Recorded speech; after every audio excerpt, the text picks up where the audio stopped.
Let's stop pretending Formula One should feel like a spa day. This is the top of motorsport, the pinnacle, and Lewis Hamilton just reminded every driver, fan, and commentator exactly what that means. You're watching Paddock Insider, where the myths get broken and the mindset of champions gets the spotlight. And if you're here hoping for sympathy over cockpit conditions, you're in the wrong place. Because Hamilton, he's not asking for comfort. He's asking for more pain. After the storm of driver complaints following extreme heat races like Qatar 2023, where Esteban Ocon vomited in his helmet, Lance Stroll nearly blacked out, and multiple drivers collapsed into medical care, the conversation has shifted toward introducing more mandatory cooling systems, extra in-car support, and even rule changes to limit races in intense heat. And then Lewis Hamilton stood up and said something that nobody else dared. We're supposed to be the highest of the high. It needs to be tough. That wasn't just a quote. That was a mission statement. A reminder that Formula One is not meant to be easy or fair or physically manageable by the average athlete. It's meant to break you down, push you to the edge, and ask what you're going to do about it. And Hamilton, even at 39, with 7 world titles, has made it clear. He doesn't want F1 softened. He wants it harder. Because the ones who rise through that, they're the ones who deserve to be remembered. Hamilton went on to say that he's only really struggled twice with heat-related extremes.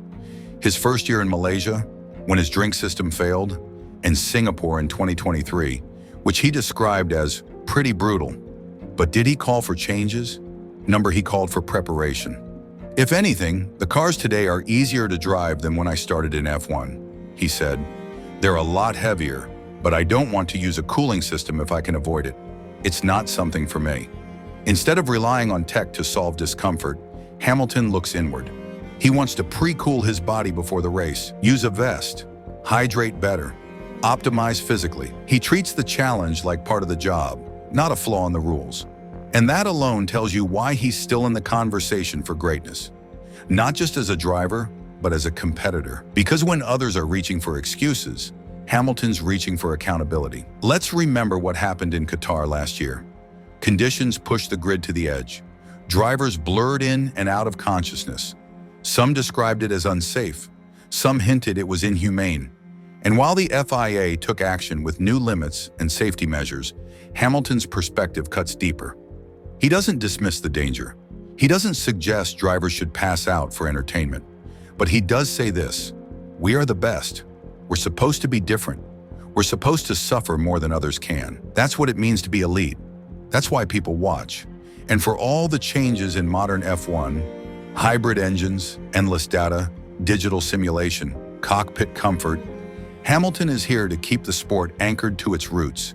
Grit, pain, endurance, the qualities that never go out of style.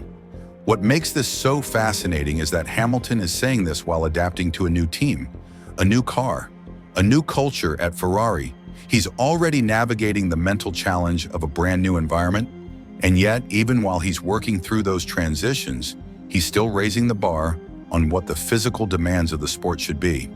In a world where athletes are increasingly protected, insulated, and softened by layers of support, Lewis Hamilton is standing alone and saying, no, I don't want the shortcut. I want to suffer more and be better because of it. This isn't about nostalgia, it's about mindset. While some may look at Hamilton's stance and call it outdated, the truth is that mindset is exactly what defines world champions. The ability to endure what others can't, to adapt instead of ask for change, to see suffering as a challenge rather than a flaw in the system. When the grid returns to circuits like Singapore or Qatar in the future, and the temperature soars again, you can bet the debate will restart. But now, thanks to Hamilton, the counter-argument has been made, and it comes from the very top. Like this video if you believe Formula One should stay a sport for the toughest, not the most comfortable. Drop a comment. Do you agree with Hamilton's stance? Or is it time F1 evolved with the climate? And subscribe to Paddock Insider, because we don't report press releases. We reveal what the legends are really made of. Paddock Insider, where racing doesn't get romanticized, it gets respected.